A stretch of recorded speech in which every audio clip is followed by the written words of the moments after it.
আমরা সহজে ধান চাষ করি না, তবে সবসময় কিনে খাই, চাল কিনে খাই।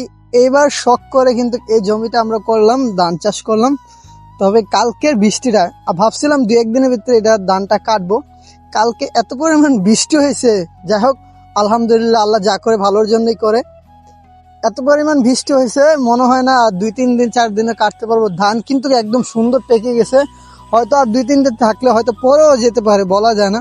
তবে অনেক জায়গাতেই দেখতেছি ধান ভালো হয়েছে, কিন্তু কেউ কাটতেছে না। আজকে দেখি নাই মাঠে কাউকে ধান কাটতে। এত পরিমাণ বৃষ্টি হয়েছে কালকে। দেখেন পাশের জমিটা, এও কিন্তু ফুল ধান পেকে গেছে।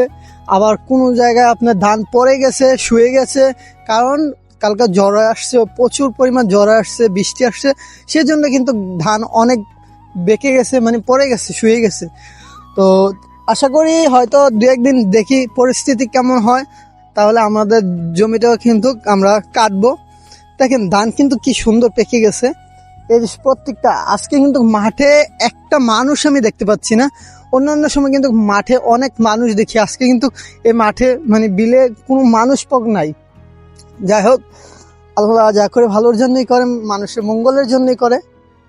তবে এটার জন্য মন খারাপ না, হয়তো আকাশের পরিস্থিতি ভালো হবে, তাহলে আমরা এই ধানটা কাটতে পারবো।